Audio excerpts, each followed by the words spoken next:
Kinetic energy. Kinetic energy क्या होता है? Energy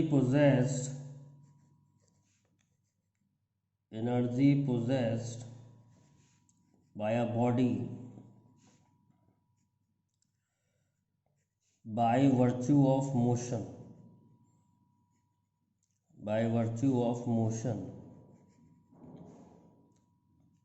is called kinetic energy. या एक और डेफिनेशन है, work done in making a body move with speed v is called kinetic energy. जैसे कोई बॉडी है, उसकी स्पीड 0 है, आप इसको लेके जा रहे हैं, मान लो आप इसे एस डिस्टेंस लेके चले गए और अब इसकी स्पीड हो गई v, तो आपने इसमें जितना वर्क किया है वो इसकी काइनेटिक एनर्जी होगी। तो वर्क हम जानते हैं वो होता है फोर्स इनटू डिस्प्लेसमेंट। फोर्स होता है mass into acceleration into displacement. Force को मास इनटू एक्सेलरेशन रख दिया, हम लगा रहे हैं v square is equal to u square plus 2as। तो v square is equal to u 0 है, 2as। तो यहाँ से a इंटू एस की वैल्यू आ रही है v स्क्वायर बाई 2। तो वर्क हो गया m इंटू एस की वैल्यू रख दी v स्क्वायर बाई 2। तो ये वर्क काइनेटिक एनर्जी के बराबर होता है। तो काइनेटिक एनर्जी का फॉर्मूला आ गया हाफ mv स्क्वायर। ये बेटा हमने जब निकाला है जब हमने फोर्स को कांस्टेंट माना है। अगर हम फोर्स को कांस्टेंट ना भी माने तब भी हम ड्राइव कर सकते हैं। दूसरा मेथड है बाई इंटीग्रेशन मेथड, वो भी आपको बता देता हूँ। बाई इंटीग्रेशन मेथड, अभी हमने फोर्स को कांस्टेंट माना है, इंटीग्रेशन मेथड में हम फोर्स को कांस्टेंट नहीं लेंगे। तो इंटीग्रेशन में वर्क डन का फॉर्मूला होता है एफ डी एक्स, x1 से लेके x2। तो वर्क हो जाएगा फोर्स की जगह एम ए डी एक्स, लेकिन हमने पढ़ा है ए होता है D V by D T. तो D V by D T D X, और D X by D T V no it is v। तो एम वी डी वी। तो अब हमें v की लिमिट रखनी पड़ेगी। पहले वेलोसिटी 0 है, बाद में वेलोसिटी v है। तो वर्क डन का फॉर्मूला आ गया m, v का इंटीग्रेशन हो गया v स्क्वायर बाई 2 लिमिट 0 से लेके v। तो वर्क डन आ गया आपका हाफ mv स्क्वायर, और इसी वर्क डन को हम कहते हैं kinetic energy half mv square. Kinetic energy जो है मोमेंटम से भी रिलेटेड होती है, वो भी फॉर्मूला वर्क बहुत इंपॉर्टेंट है, इसलिए वो भी बता देता हूँ। रिलेशन बिटवीन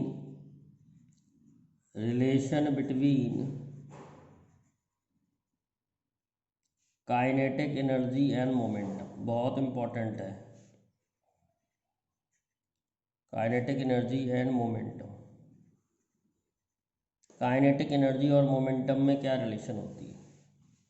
तो बेटा मोमेंटम हम जानते हैं एम वी होता है, और काइनेटिक एनर्जी जानते हैं हम हाफ एम वी स्क्वायर होता है। तो अगर मैं v की वैल्यू यहाँ से निकाल लूँ तो p अपॉन m आ गई। ये वैल्यू मैं यहाँ सब्स्टिट्यूट कर दे रहा हूँ, half m p upon m का स्क्वायर। तो काइनेटिक एनर्जी का फार्मूला आ जाएगा p स्क्वायर अपॉन 2। तो बड़ा इम्पॉर्टेंट फार्मूला है relation between kinetic energy and momentum. और अगर मैं मोमेंटम निकालूं तो p स्क्वायर 2m की आ गया, तो p आ गया √2m की। तो ये दो रिलेशन बहुत काम की हैं, रिलेशन बिटवीन काइनेटिक एनर्जी और मोमेंटम। मोमेंटम दिया हो तो काइनेटिक एनर्जी निकाल सकते हैं, काइनेटिक एनर्जी दी हो तो मोमेंटम निकाल सकते हैं। रिलेशन से मैं आपको एक क्वेश्चन कराता हूँ, बड़ा इंपॉर्टेंट है। इफ क्वेश्चन है बेटा ये, if momentum of a body, if momentum of a body increases by 20%, find percentage increase, find percentage increase in kinetic energy। तो काइनेटिक एनर्जी का फार्मूला होता है p²/2m। कह रहा है मोमेंटम 20% बढ़ गया। 20% कैसे बढ़ाते हैं, पहले मोमेंटम p है, अब 20% बढ़ गया तो 20/100 इंटू पी, सॉल्व करेंगे 1.2 p आ जाएगा। तो नई काइनेटिक एनर्जी कैसे निकालेंगे, 1.2 p का स्क्वायर अपॉन 2m। तो नई काइनेटिक एनर्जी आ जाएगी 1.44 p² upon 2m। Percentage increase कैसे निकालते हैं, किसी का भी परसेंटेज इंक्रीज निकालना हो तो नया माइनस पुराना अपॉन पुराना इंटू 100, या new value minus original value upon original value into 100। ध्यान रखना नीचे हमेशा ओरिजिनल वैल्यू आती है। तो ये आ गया 1.44 p² upon 2m minus p² upon 2m upon p² upon 2m into 100। तो p² अपॉन 2m कॉमन लेके कैंसिल हो जाएगा, 1.44 माइनस 1 इंटू 100, तो ये वैल्यू सॉल्व करके आ जाएगी 44%। बड़ा इंपॉर्टेंट क्वेश्चन है ये। If kinetic energy of a body increases by 300%, find percentage change in momentum, find percentage change in momentum। तो काइनेटिक एनर्जी 300% बढ़ गई, तो 300% काइनेटिक एनर्जी कैसे बढ़ाएंगे, k + 300/100 इंटू के, यानी कि 2k 4k। ये सॉल्व करके बेटा 4k आ जाएगा। अब पहले मोमेंटम कितना है, √2m k। अब नया मोमेंटम कितना हो गया, √2m इंटू 4k।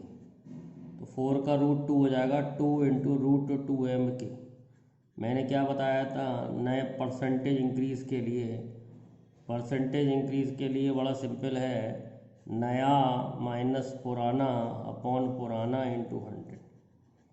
तो ये आ जाएगा 2√2m k minus √2m k upon √2m k into 100। तो 2m k कॉमन लेके कैंसिल हो जाएगा, 2 - 1 अपॉन 1 इंटू 100, सॉल्व करेंगे तो ये आ जाएगा 100%। अब देखते हैं बेटा potential energy.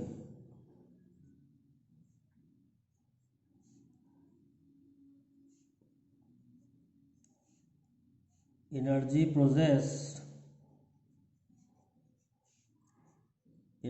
possessed by a body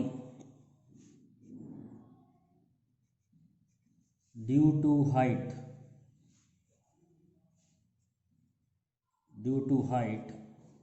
is called potential energy।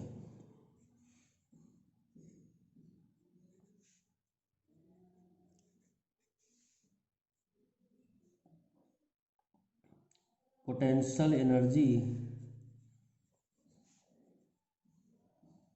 is defined only for conservative force।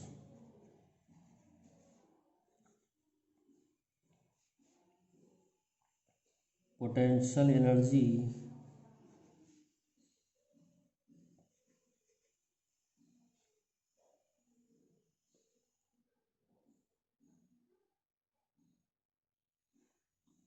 Potential energy is defined बेटा only for conservative force. Potential energy at infinity is assume to be zero. कुछ points हैं potential energy को लेके जो gravitation chapter में clear होंगे, लेकिन अभी ये आप याद कर लें।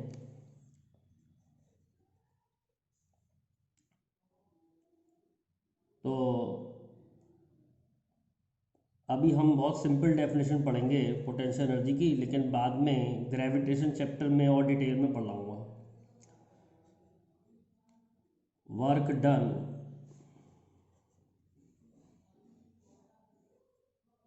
Bye conservative force. अब आप पूछेंगे कंजर्वेटिव फोर्स क्या होती है?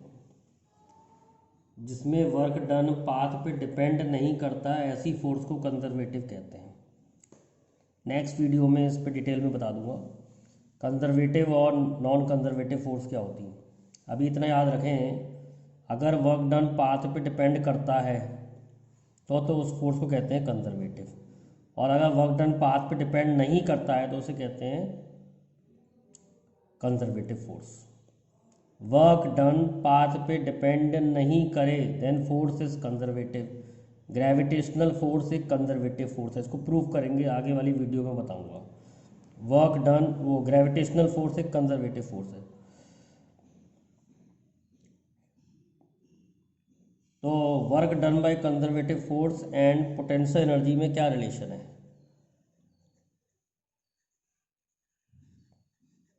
तो change in potential energy is equal to negative of work done by conservative force. ये याद रखना पड़ेगा आपको। ये डेफिनेशन है पोटेंशियल एनर्जी की। Change in potential energy, change in potential energy, change in potential energy is negative of work done by conservative force.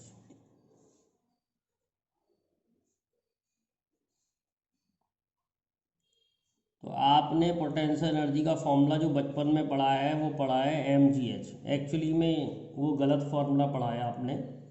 Potential energy का formula mgh नहीं होता है। उसको सही करते हैं कि गलती कहाँ पर है। देखो, ग्रेविटेशनल फोर्स नीचे है सपोज mg, और मैं किसी बॉडी को h हाइट पे लेके जाऊँ, तो डिस्प्लेसमेंट और फोर्स के बीच का एंगल थीटा कितना हो रहा है बेटा? 180। तो work done by gravitational force कितना होगा? Work done by gravitational force, ध्यान रखें ग्रेविटेशनल फोर्स कंजर्वेटिव की कैटेगरी में आती है। तो work done by gravitational force कितना होगा? तो work done by gravitational force होगा F डॉट S से निकालेंगे तो फोर्स mg है, डिस्प्लेसमेंट h है, दोनों के बीच का एंगल 180 है, तो माइनस mgh। तो work done by gravitational force है माइनस mgh, और ग्रेविटेशनल फोर्स कंजर्वेटिव है। तो बेटा क्या रिजल्ट निकला? हमने पढ़ा है change in potential energy negative of work done by conservative force. तो change in potential energy is equal to negative of work done by conservative force, इस केस में आया है mgh। तो चेंज इन पोटेंशियल एनर्जी का formula आ रहा है mgh। तो बेटा ये गलत पढ़ा ना आपने, पहले आपने पढ़ा है पोटेंशियल एनर्जी का फार्मूला mgh, जबकि ये है किसका formula? Change in potential energy का फार्मूला mgh होता है, ना कि पोटेंशियल एनर्जी का फार्मूला mgh होता है। पोटेंशियल एनर्जी आपको पढ़ाएंगे, पोटेंशियल एनर्जी का फार्मूला होता है माइनस जी m1 m2 upon r। Gravitation chapter में पढ़ने पर पता लगेगा, ये अभी नहीं बता रहा इसके बारे में। Change in potential energy is equal to mgh। अब मान लो कोई बॉडी अर्थ के सरफेस पे है और उसकी h हाइट पर पोटेंशियल एनर्जी निकालनी है, तो हमने तो फॉर्मूला पढ़ा है change in potential energy equal to mgh। तो अगर मैं अर्थ के सरफेस पर पोटेंशियल एनर्जी 0 लूँ और यहाँ पर फाइनल एनर्जी मानूँ, तो u final minus u initial change in potential energy हो गया। तो U final minus U initial zero ले लो तो change in potential energy M G H आ गई। तो U final is equal to M G H. तो U final is equal to M G H कब आता है? जब आप कहीं पर पोटेंशियल एनर्जी जीरो मानते हैं या अर्थ के सरफेस पे पोटेंशियल एनर्जी जीरो मानते हैं। अगर अर्थ के सरफेस पर पोटेंशियल एनर्जी जीरो अज्यूम करी जाए तब पोटेंशियल एनर्जी एच हाइट पर एम जी एच होती है, ना कि पोटेंशियल एनर्जी हमेशा एम जी एच होती है। तो ये ध्यान रखें, ये बहुत इंपॉर्टेंट कंसेप्ट है। ये अर्थ के सरफेस पे पोटेंशियल एनर्जी वैसे जीरो नहीं होती है। अर्थ के सरफेस में बता दे रहा हूँ, ग्रेविटेशन चैप्टर में है इसका डिटेल में। अर्थ के सरफेस पर पोटेंशियल एनर्जी क्या लेते हैं? जैसे कोई बॉडी अर्थ के सरफेस पे रखी है और उसकी अर्थ की रेडियस आ रही है, तो आप याद रखें अर्थ के सरफेस पे वैसे पोटेंशियल एनर्जी हो जाएगी minus g m e m upon r e. ये वाला फार्मूला लगाया, लेकिन हमेशा नहीं होती है। मतलब अर्थ के सरफेस पे potential energy minus g m e m upon r e होती है, जीरो नहीं होती है। जीरो अज्यूम करने पर पोटेंशियल एनर्जी की वैल्यू एम जी एच आती है। तो ये कंसेप्ट याद रखें, काम आएगा। अब देखते हैं बेटा potential energy of spring. Potential energy of spring,